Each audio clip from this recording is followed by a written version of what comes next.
Siesta Ocha. That means good news ahead, or at least news ahead.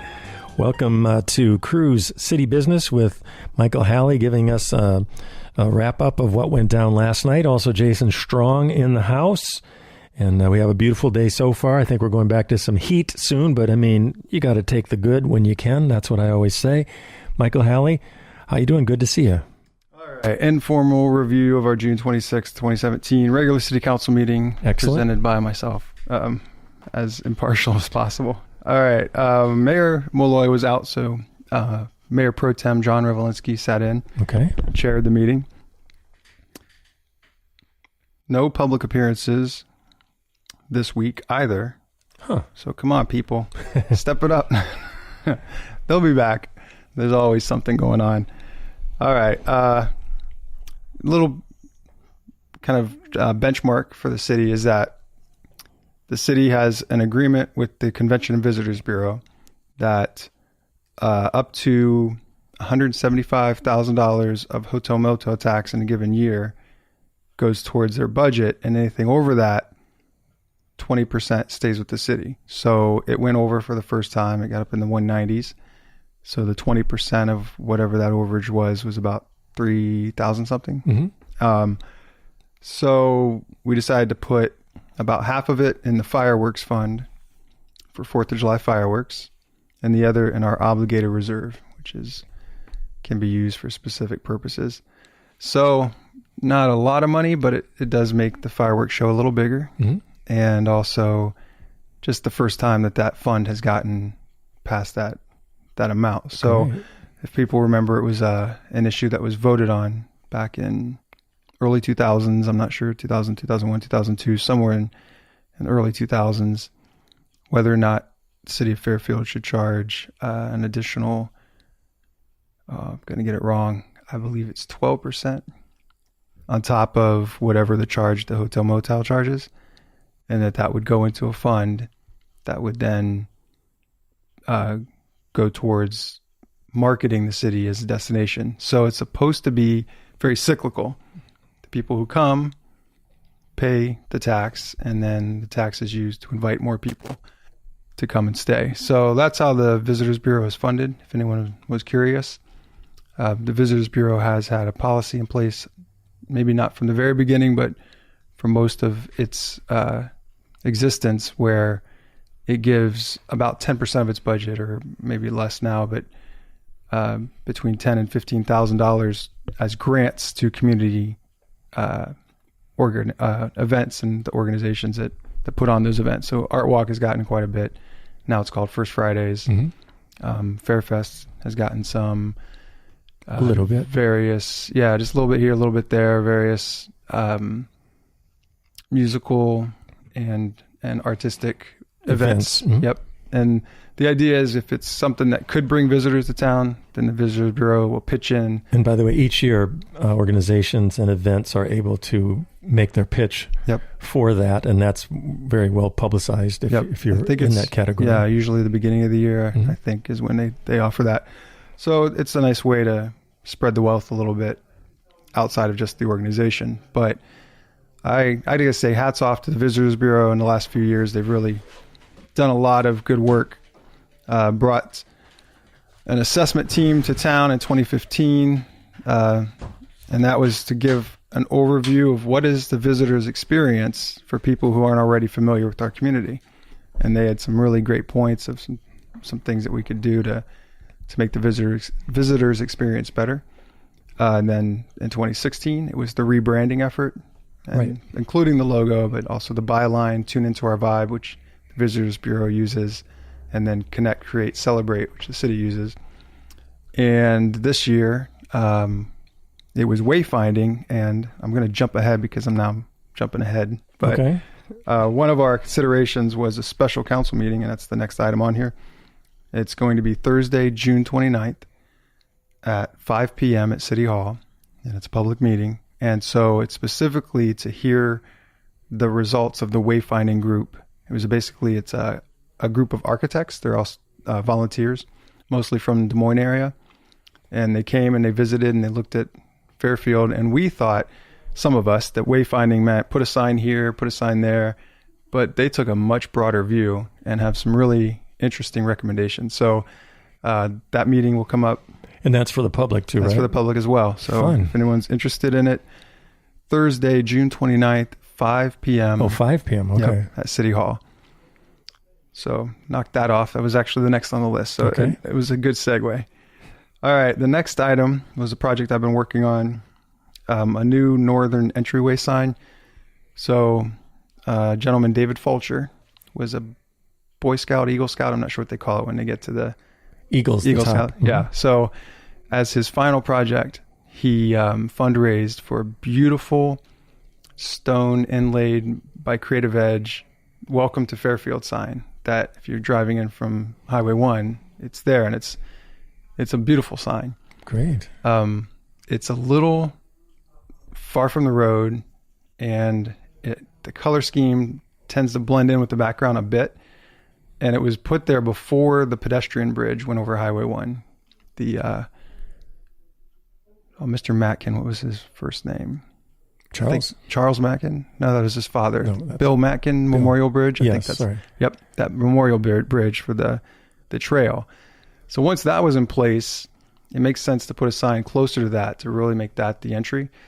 And also the south entryway sign wasn't put in when that one on the north was. I don't believe it was. So now there's an opportunity to kind of pull this unified look of having a limestone, solid, larger sign, just simply says Fairfield, at the north side. And then I got permission from Mr. Fulcher to move the one that he fundraised for. And this wayfinding group said that's actually better for a pedestrian area. It should be somewhere where it can really be appreciated and seen, and people can take pictures by it. It's really a beautiful sign. So he says, yeah, if you could get that new sign, you're welcome to move the other one. So it's almost a 2-for-1. Cool. So this was accepting an easement. So the property where the sign will sit is actually private property. A company called Cloud Wealth LLC. They own the building that's more or less across the street from, not quite Reef Grain. I guess it's across the street from Feral Gas, Living Fellowship. There's some buildings Right. a little bit north of the pedestrian bridge. So getting the easement, and it was kind of the and generous of the property owner to donate the easement, meaning no cost. And so it's both a temporary construction easement and then a permanent easement, so that city crews can come, any upkeep they need to do the sign, they have the right to come out there and do that. So I think the property owner looked at it as free beautification. So, it'll be a really nice sign with some plantings around it, and it'll beautify their property at no cost to them. So that was a good step, and I'll talk more about that as it unfolds. But that was... and you said that's an Eagle Scout project? Well, on the original part? sign was. Nice. But this one is just a city project that... It reminds me of our roof. That was Johnny Cohen's Eagle Scout project to reshingle and have the rain stay on the outside instead of the inside. Yep. That was but that's great. Yep. Fulchers, nice job. By the way, we're speaking with Michael Halley, 4th City Councilman, and he's giving us an update on what happened at City Hall, City Biz. We like to say here, you can catch that every following lunchtime from the Monday where they have their meeting, 12:30 p.m. or 6:30 p.m. Thursday, or the following Monday, 6:30 a.m. to keep you up to snuff on what's going down at City Hall. What else you got there, Michael? Well, the next two items had to do with our wastewater treatment plant improvements. We had to table those because we're still waiting to hear back from the, no, it's slipping my mind. USDA, thank you. Okay. Thank you, brain. I was thanking my brain for remembering. USDA has not gotten back to us on whether or not they can grant us or give us more grant funds or loans. And that's, of course, a federal organization, right? Mm-hmm. It's just they don't have an answer for us yet. So we're postponing it through July to hopefully have an answer by then. One wonders if it's connected with not being staffed very well, which seems like a sort of a symptom across a lot of the federal government at the moment. There's something going on. But at any rate, a lot of programs that... Speculation. We don't know. I can't say, though, I had a grant for just some trees that had never had an issue historically and now is in limbo. So something's going on. All right, 2 easement acquisitions for... a lot of easements going on.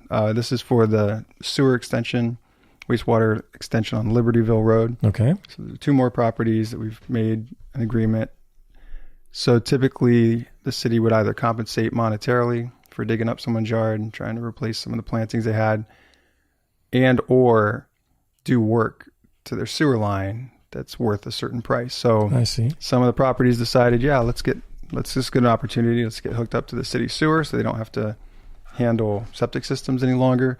Others chose to stay on septic and then get reimbursed monetarily for their the work that's done. Gotcha. I think there are only 3 more before that project may be ready to go. So we're getting closer out there. Yep, that's been a long time coming. Yeah, it's been a long project. All right. Now we're getting to the good stuff. Okay. The repeal and replace the fireworks ordinance. No one from the public came to speak. None of the council members who were there at the last meeting had anything new to say. But John Revelinsky, who was not there, Councilman Revelinsky, did have something to say. He wanted to shorten the window even more. Okay. He wanted to make it, instead of the Friday preceding July 4th through the Sunday after, but no later than July 8th, as per state code, he wanted it just the 3rd and the 4th. And then instead of December 30th, 31st, January 1st and 2nd, he just wanted it just December 31st. And he asked the council, anybody else? He made the motion, but no one seconded for that amendment. I spoke on my behalf. I said, I did speak to a citizen yesterday who was concerned. And I said, look, this is like any ordinance, not written in stone. And so that we can try this. And if there are problems with people launching them past the 10 o'clock window, mm-hmm. If it's just becoming a nuisance, or if there's fires, or some people were concerned about. By the way, I don't mean to jump in. Mike Kylan just did a Des Moines Register piece, wonderful writer, features writer, about the town that burned down in Iowa, that is a little bit queasy about some of this action. I mean, yep. it always something you're concerned about, but it's a very interesting story about, and understandable why a town scarred with that would have some issues. Yep. So, I mean, this is an interesting thing, but I guess, so that didn't pass even tighter. It's already fairly tight, right? Yeah, so we're passing it now. I suppose it's passed now that we voted on it. Okay. And so it's the Friday preceding through the Sunday following July 4th, from 9 a.m. till 10 p.m., I believe, except for on the 4th, it can go later till 11. And then it's December 30th, 31st, January 1st, and 2nd. Again, the same hours, but later on New Year. So January 1st till 12:30 a.m. So people can launch them at midnight. Did you mention last time, what is the day that the city's going to be celebrating? So it looks like the 4th this year for ours. Now, something I realized we talked about last time, this is very separate from the type of fireworks the city launches, and I explained this to the citizen yesterday. These are not the kind that are available to the public. Right. The type that this ordinance and the state code allow are the over-the-counter types. So Roman candles and bottle rockets and firecrackers and sparklers, the things that people would set off themselves, but not the big ones that municipalities and other groups set off. So it's good to note. Yeah, it doesn't mean that these big, pooshers in the sky, that's not the official word, I don't think, but those are not ever available to the public, but just the whatever cherry bombs and firecrackers. Yeah, so it's more probably noisy for people rather than a lot of flashing light. But again, we'll have to see how it goes. But you're saying that it's scheduled for the Tuesday then, July 4th on the Tuesday? The city fireworks are scheduled for the 4th this year with the rain date of, I can't remember, I'll have to look it up. I guess I'm not going to be able to hear. I'm not going to be here again. So let me see if I can find that real quick, because I remember that'll be good. I texted the fire chief and see if I still have that. And again, that's going to be out at Waterworks Park again? Yep. Beautiful place for it. Beautiful beaches out there and all that kind of stuff. It's always a nice event, usually music that night. And interesting. The rain date is the 11th. So 1 week later, not a weekend night. Interesting. I would never have guessed that. Well, that's what it says here. Maybe, I hope that's correct. But yeah, so actually we got near the end of our meeting an update from Calvin Todd, who's the Park and Rec director, and saying they're organizing some vendors. They have a couple food vendors open to get some more, to open to have some music, trying to make it a little bit more of an event leading up to the fireworks that night. That's what they usually do. And there are actually going to be some lawn games. Oh, cool. And such. So with the new. I think First Friday's got a bunch of new kind of big old. They're lending thingy. them, Jenga, big Jenga and that kind of thing. Big Jenga. All right, that's what they used to call me. I got a juicy one here. All right, juice. Check this out. Ready? Yep. This is Sorry, I got excited. A resolution for tobacco-free and nicotine-free policy guidelines for use within city parks. So what you're saying is no nicotine or nicotine products while writing policies? While being within a city park. Oh, sorry. I cut that off short. So say that again. So interesting. Yeah, I'll just try to read some of the highlights. The policy is, as I'll stated here, tobacco and nicotine use, including but not limited to cigarettes, cigars, chewing tobacco, snuff, pipes, snus. I had to look that up. Some Swedish version of snuff, but you stick it in your mouth. Electronic smoking devices, and nicotine products that are not Food and Drug Administration approved for tobacco cessation is prohibited at all times on park grounds. No person shall use any form of tobacco, nicotine, or ESD product at or on any city-owned or operated park grounds. This tobacco, nicotine, ESD policy applies to all employees, independent contractors, board members, participants in events, and the general public while on park grounds. And this is a policy that's gone through? I'll get to that. Oh, sorry. That's the juicy part. Okay. So then the enforcement. Appropriate signs shall be posted in appropriate areas. The community, especially users and staff of park grounds, will be notified about this policy. Partly what I'm doing now. Mm-hmm. City officials, city employees, parents, coaches, volunteers, and citizens of the community are asked to help enforce compliance with this policy. Any person found violating this policy will be asked to refrain from tobacco, nicotine, or ESD use or risk immediate ejection from the grounds. And finally, if the violator refuses to leave, the staff may contact local authorities. All right. I did not understand that a policy, and this is interesting, a policy is not an ordinance. An ordinance is a local law. So law enforcement, which would be the police, can act on local laws as an ordinances. I did not know, but they can also act on policies for city property. So if the city has a policy on something, I get it, because it's the city looking over its own stuff, what it owns. So it's like, not that it's private, but it's different than a public. An ordinance is for the city wide or whatever. So interesting. When on the park, as I think our city attorney said, it's a privilege to be there, not necessarily a right, and that there are some rules to be on. So I just now thought of this, and this is probably ridiculous, but you have to be wearing clothes, for example, to be in a city park. So I suppose there are some boundaries. It's not just anything goes.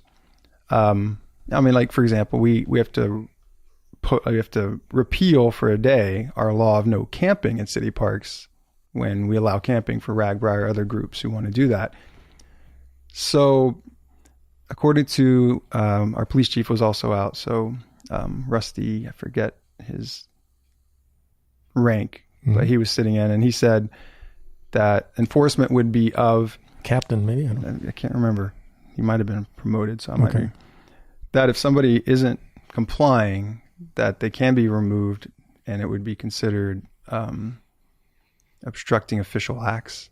So I guess I don't know if that comes with a fine or arrest. That was the question. Is this something to be arrested on? And so I said, well, if a person were smoking and then they extinguish the cigarette, then is the issue over? Yes, it is. So it's like once the tobacco product is extinguished or put away, the issue is resolved. Will it come to this is the big question that I think several of the council members, will it come to this level of enforcement where we have police coming to parks to enforce a cigarette ordinance or a tobacco ordinance, or not even an ordinance, a policy? I think, and I'm speaking for myself, but I kind of know a couple other council members, we feel like we just really hope most people will work this out themselves. And so if I'm at the park and I'm with my kids and someone has a especially stinky cigar and I say, sir, could you put that out, or could you move away? If, that human interaction may be enough. And if it's not, like, there's a policy that you're not supposed to smoke that. And there will be signs up. Yeah. And that's the thing, is that we really do want more signs in our parks. So I hope there aren't too many, because it's just more signs, but just something to kind of give that impression. Okay, not here. Like that's the policy. So we'll see how it goes. I think that if this becomes a big issue, then the council will probably look at it again and consider it. It's pretty inclusive. I mean, it's not just the things that produce smoke, but it's just the things that people put in their own mouth. And again, that's, to me, interesting that we're saying you can't even put something in your mouth in our park. So, well, that is interesting in the sense that it's not like snuff or whatever that stuff is secondary smoke. Exactly. So this seems where did this come from? Well, by the way, apparently there's there's a group across the state. Mm-hmm. So it was incorporated into a lot of the Blue Zones communities have done this, but it wasn't just them. And the signs are made up by, I can't remember which group, I have to look into that, but the signs that John Rowlinski had one, and those are the ones that say not in this area, are pre-made up for communities who want to adopt this. And a lot of communities actually have, which is interesting. So I can't remember which group it was who has kind of been working with cities to incorporate this kind of thing. But obviously, was it Rowlinski? I know this is a pet area of his. So if it got presented, probably maybe this fine sinew. I mean, it just seems usually it's about secondary smoke more than, or maybe they're worried about people spitting in the. I don't know. It's just fascinating. There's a whole section. And the Blue Zones, aren't those the guys that pulled out of Obamacare? Oh well, never mind. We'll get on different subject there. I mean, it's talking about role modeling for youth. I mean, I guess it's more than just any potential secondhand smoke. But there you have it. But it's passed, right? It did pass. What was the vote on it? Do you know? It was unanimous. Okay. Yeah. And so, though I sensed there was some hesitation in a few of our votes, but I think that upon hearing that it's not something likely that anybody would be arrested on or fined for, just ask to at that moment. If and the thing is, the police have other things to do, so the chance that somebody would actually encounter a police officer over something like this, the chances are probably pretty small. We feel like, okay, this is going to be more of a social kind of helping with each other. Rocky 10-4, we have sighting of a smoker in the park. Could you get here right away? I mean, I don't mean to be facetious or make fun of it. It's I think people appreciate it. Yeah, it's same with people not picking up after their dog waste. Remember we talked about that. You have to be caught in the act. Yeah. Even if the waste is right there and the dog and the owner are nearby, if no one saw it happen, who can say where it came from? And by the way, on the other side of that, 480,000 Americans are dying a year from tobacco-related products. 480,000, which is like a 9/11 every 2 or 3 days. Even the opioid epidemic's now up to over 40,000 more people dying from opioid overdoses than traffic fatalities, which, by the way, are up to half-century highs as well. So it's not that the traffic fatalities are going down, but so I don't mean to make light of that topic either, because it's by far the biggest killer, but it's interesting implementing and what that all means. I think, but obviously unanimous choice by the city council for their property. Mm-hmm. Do you suspect, and no one really came and contradicted it or had any issues on it from the public? Not on this round. It's been put out there. I actually put on social media. I wanted feedback on this when I was the chair of the Environment Committee, and this was first brought up, and I remember most people were just like, live and let live, and let's just let people deal with it as people. And that was the question: was should we have an ordinance? Now, I came back and said, obviously would be a stronger. That means no place in the city. Well, it would be no.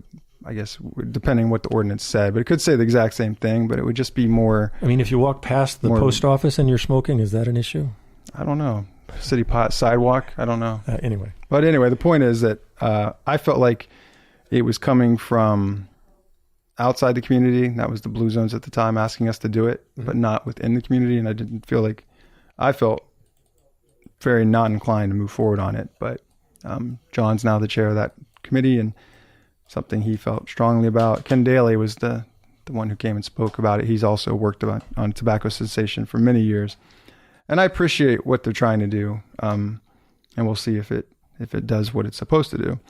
Real quick, some project updates. A lot of work completed on the step 1 of the sanitary sewer Okay. The downtown facade is moving forward. Still some work on the India Cafe, Morningstar Studio, and Brown Law Office. And actually, they extended our deadline till August of this year. Cool.